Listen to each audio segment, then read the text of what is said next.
क्या तुम भी एनीमे देखना चाहते हो? क्या तुम भी कूल डूड बनना चाहते हो जो एनीमे देखने का फ्लेक्स करे, लेकिन समझ नहीं आ रहा कि देखे क्या? देखो, सबका टेस्ट अलग अलग होता है। किसी को हॉरर पसंद होता है, कोई हॉरर नहीं देख सकता है। किसी को एक्शन पसंद है तो किसी को रोमांस। कोई मैच्योर क्वालिटी कंटेंट देखता है तो कोई नॉर्मल से शो देख के उसको मास्टरपीस बोलने लग जाता है। इसलिए आज की वीडियो में तुम्हें एनीमे देखना तो सिखाऊंगा ही, उसके साथ साथ तुम्हें कुछ ऐसे एनीमे बताऊंगा जिसको तुम स्टार्टिंग में देख सकते हो अपने टेस्ट के हिसाब से। So without wasting any time, let's get started. 戦わなければ勝てない。戦え戦え。 जो सबसे पहला एनीमे मैं तुम्हें रिकमेंड करूंगा, जो तुम्हें देखना ही पड़ेगा एट एनी कॉस्ट, वो है death note. Death note story है लाइट यागामी की, जो अपने स्कूल में जाता है। नॉर्मल एक टीनेज बॉय है, लेकिन उसको मिल जाती है एक दिन एक नोटबुक, एंड उस नोटबुक के अंदर वो जिस भी पर्सन का नाम लिखेगा वो विद इन 60 सेकेंड मारा जाएगा। एंड इस नोटबुक की मदद से वो डिसाइड करता है कि वो वर्ल्ड के सारे क्रिमिनल्स को मार देगा। एंड स्टोरी में आगे क्या होता है, क्या वो वर्ल्ड के सारे क्रिमिनल्स को मार पाता है, वो सब जानने के लिए तुम्हें डेथ नोट देखना पड़ेगा। मैं तुम्हें बहुत बेसिक स्टोरी बता रहा हूँ हर शो की, ताकि तुम खुद जाकर उस शो को देख सको कि एक्चुअली में होगा क्या। अब देखो, डेथ नोट 37 एपिसोड की एक सीरीज़ है जिसको तुम 2 दिन के अंदर निपटा दोगे, और तुम्हें ये नेटफ्लिक्स के ऊपर देखने के लिए मिल जाएगी, वरना जुगाड़ वाली वेबसाइट बहुत सारी हैं। अगर तुम्हें नहीं पता कि तुम कहाँ से देख सकते हो तो मेरे डिस्क्रिप्शन में चले जाना, वहाँ मैंने 2-3 वेबसाइट्स का नाम लिख दिए हैं, तुम वहाँ से देख लोगे। देखो, डेथ नोट को मैंने सबसे आगे इसलिए रखा है क्योंकि इसको बोलते हैं गेटवे ऑफ एनीमे। कोई भी मेजॉरिटी, अगर तुम 2020-2021 में एनीमे अगर किसी ने देखना चालू करा होगा तो उसका पहला anime most of the time Death Note ही होता है, तो कि बहुत अच्छी सीरीज़ है। लेकिन डेथ नोट के बाद जो मैं तुम्हें रिकमेंड करने वाला हूँ वो बेस्ट सीरीज़ है भाई। इससे बेस्ट एनीमे आज तक नहीं बना है, एंड इसका नाम है अटैक ऑन टाइटन। अब डेथ नोट को मैं बोलूँगा कि सब लोग देखना है, चाहे तुम बच्चे हो, बड़े बूढ़े, जो मर्जी हो। लेकिन अटैक ऑन टाइटन के लिए मैं खास बोल रहा हूँ कि अगर तुम्हारी एज 16 से कम है तो इस एनीमे को मत देखना। नॉट जस्ट 16 से कम, लेकिन अगर तुम्हारा दिमाग दर्द कर जाता है, अगर तुम्हें उसको थोड़ा चलाना पड़े, तो भी तुम अटैक ऑन टाइटन मत ही देखना, क्योंकि मैं नहीं चाहता कि दिमाग से पैदल लोग अटैक ऑन टाइटन देखें। अब अटैक ऑन टाइटन मैंने अगर तुम्हें रिकमेंड करा तो मैं इसके बारे में कुछ तो बताऊंगा ही। तो बस मैं ये इतना ही बताना चाहूँगा कि अटैक ऑन टाइटन एक मास्टरपीस है, ठीक है, इसका जैसा कुछ नहीं है। इसलिए हम आगे बढ़ते हैं। अब देखो, तुमने 2 एनीमे देख लिए होंगे, डेथ नोट और अटैक ऑन टाइटन। इसके बाद तुम्हें अपने टेस्ट के हिसाब से शोज़ देखने हैं। टेस्ट के हिसाब से कैसे, मैं तुम्हें कैटेगरीज बताता हूँ। सबसे पहली कैटेगरी उन लोगों के लिए होती है जिनको एक्शन तो देखना पसंद है लेकिन स्टोरी कॉम्प्लेक्स होनी चाहिए। सो ऐसे में मैं तुम्हें रिकमेंड करता हूँ कि तुम जुजुत्सु काइसन देखो। जुजुत्सु काइसन के अंदर बहुत अच्छा एक्शन देखने के लिए मिलेगा, स्टोरी लाइन भी उसके अंदर तुम्हें 50% देखने के लिए मिल जाएगी। तो तुम अच्छा खासा एक स्टार्टिंग पैक के हिसाब से बहुत ज़्यादा एंजॉय करने वाले हो। एंड जुजुत्सु काइसन देखा है तो जुजुत्सु काइसन जैसा तुम्हें कुछ और देखना होगा तो तुम देख सकते हो चेनसो मैन। और अगर तुमको बिल्कुल एकदम हट के देखना है, एकदम क्रेजी, तो तुम डैन देख सकते हो, जिसका अगला सीजन आने ही वाला है जस्ट। एंड अगर तुमको एक्शन बहुत ही ज़्यादा पसंद है, मतलब तुम्हें बहुत ज़्यादा कूल फाइट सीक्वेंस चाहिए, तो तुम वन पंच मैन का सीज़न 1 भी देख सकते हो।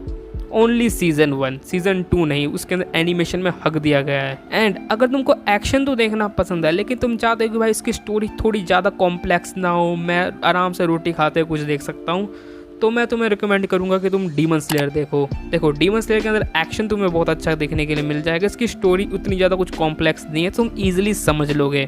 देखो, डीमन स्लेयर को देखने का ना एक एक्सपीरियंस है। डीमन स्लेयर का एनिमेशन इज़ गॉर्जियस, एंड अभी इसकी जस्ट मूवी आने वाली है सितंबर के अंदर, तो उस वक्त इसकी जो हाइप होगी वो अनमैचेबल होगी।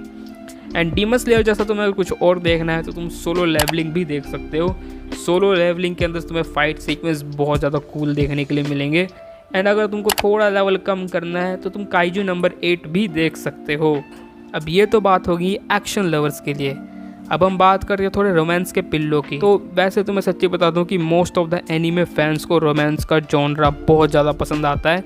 मतलब सब लोग स्टार्ट करते हैं शोनन से, वाले एक्शन वाले एनीमे से, लेकिन सब लास्ट में देखते हैं रोमांस ही है जाके। तो ऐसे में रोमांस एनीमे में सबसे जो अभी हाल ही में ख़त्म हुआ है, ब्लू बॉक्स, मैं तुमको रिकमेंड करना चाहूँगा, क्योंकि ये सिर्फ रोमांस नहीं बल्कि एक स्पोर्ट्स मिक्स रोमांस है। मतलब तुमको इसमें स्पोर्ट्स भी देखने के लिए मिलेगा। इसका एनिमेशन बहुत ज़्यादा गॉर्जियस है, एंड इसके एनिमेशन के कारण ही मैंने इसको यहाँ तक रखा है, और इसकी स्टोरी लाइन भी बहुत ज़्यादा अच्छी है।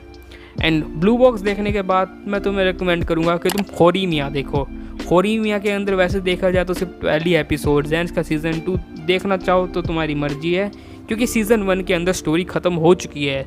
तो ब्लू बॉक्स और Horimiya are the perfect for series. अब ये तो बात रही सीरीज़ की। अब मैं तुम्हें रिकमेंड करता हूँ कुछ मूवीज़, एनीमे मूवीज़ जो कि बेस्ट और या मास्टरपीस तुम उनको बोल सकते हो। ऐसे में one of the most popular anime movie your name तुम देखना। योर नेम देखने के बाद तुम्हें बहुत ज़्यादा अच्छा लगेगा, मतलब बहुत ज़्यादा फील गुड मूवी है योर नेम।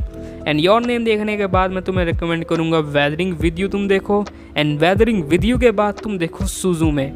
हालांकि ये तीनों मूवी सेम ही डायरेक्टर की बनाई गई हैं, लेकिन तीनों मूवी अपने आप में एक मास्टरपीस हैं। अब तुम इन 3 मूवी देखने के बाद मैं तुम्हें बोलता हूँ कि तुम अब थोड़े सैड एनीमे देखो या सैड एनीमे मूवीज़ देखो। एंड अगर तुम डिप्रेशन के अंदर हो, थोड़े डिप्रेस्ड रहते हो, तो मैं तुम्हें रिकमेंड करूँगा, अपना पर्सनल रिकमेंडेशन दूंगा कि तुम अ साइलेंट वॉइस देखो। ये एनीमे इंट्रोवर्ट लोगों के लिए या फिर जो आदमी डिप्रेशन के शिकार है उसके लिए बेस्ट है। एंड अ साइलेंट वॉइस देखने के बाद I recommend you to watch I want to eat your pancreas. जो छोटे बच्चे सनम तेरी कसम देख के रोते हैं उनको एक बार ये दिखा दो तो उनके पता नहीं क्या हालात हो जाएंगे। अब हमने बहुत ज़्यादा रोमांस की बात कर ली है, एक्शन की बात कर ली है, अब हम आते हैं थोड़े डार्क एनीमे पे जो कि श्योरली 18+ शोज़ हैं। मतलब इसके अंदर खून खराबा तो बहुत ज़्यादा है, तो अगर तुम नहीं देख सकते, वॉयलेंस को तुम नहीं देख सकते, तुम you may skip this category. तो सबसे पहला एनीमे जो मैं तुम्हें डार्क जॉनरा के अंदर दिखाऊंगा वो है अनदर। अनदर बहुत ज़्यादा अंडररेटेड शो है एंड इसकी स्टोरी लाइन मैं तुम्हें कुछ नहीं बताने वाला, तो कि 12 ही एपिसोड है। अगर मैं तुम्हें स्टोरी लाइन बता दी तो तुम 2 एपिसोड के लिए क्या ही देखोगे फिर। बट इतना बताता हूँ कि अनदर अच्छा शो है एंड इसके अंदर बहुत ज़्यादा ब्रूटल डेथ है। मतलब हर दूसरे एपिसोड के अंदर तुम्हें बहुत ब्रूटल डेथ देखने के लिए मिलेंगी। एंड इसके अलावा तुम्हें एक और डार्क एनीमे मैं रिकमेंड करूँगा, वो है डेविल मैन क्राई बेबी। इसका एनिमेशन बहुत ज़्यादा अलग है, लेकिन इसके अंदर जो डेथ होगी तुम्हारी रूह कांप जाएगी इसको देख के। एंड इसके साथ साथ मैं तुमको एक एनीमे और रिकमेंड करूँगा जो कि है पैरासाइट, जो कि उतना डार्क नहीं है इन दोनों के मुकाबले, लेकिन फिर भी तुम देख सकते हो उसको। अब हमने रोमांस की बात कर ली, एक्शन की बात कर ली, डार्क जॉनरा की बात कर ली, तो हम टाइम ट्रैवल को कैसे भूल सकते हैं। यही तो खास बात है एनीमे की, हर जॉनरा के ऊपर तुम्हें कुछ ना कुछ तो देखने के लिए मिल ही जाएगा। तो टाइम ट्रैवल के अंदर I will suggest you to watch Erased first. Erased के अंदर सिर्फ 12 एपिसोड हैं, तुम एक रात के अंदर इसको देख के ख़त्म कर दोगे। एंड इरेज्ड के बारे में तुम्हें क्या बताऊँ, ये मेरा one of the favourite anime है। एंड इरेज्ड के बाद मैं तुमको बेस्ट टाइम ट्रैवल एनीमे बताता हूँ जिसका नाम है स्टाइन्स गेट। इसके पहले 3-4 एपिसोड तो कुछ समझ नहीं आएगा एंड इसका वॉच ऑर्डर बहुत ज़्यादा कॉम्प्लेक्स है, तो इसको तुम ध्यान से ही देखना।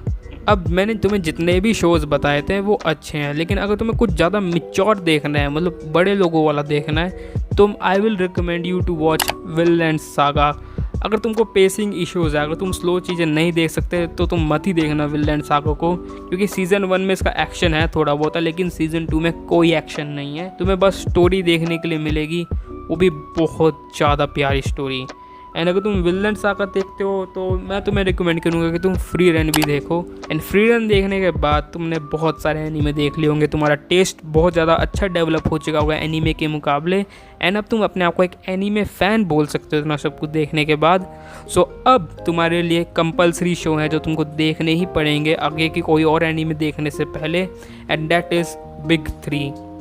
Big 3 anime are the 3 biggest anime या फ्रेंचाइज उनकी जिन्होंने राज करा था एनीमे के ऊपर।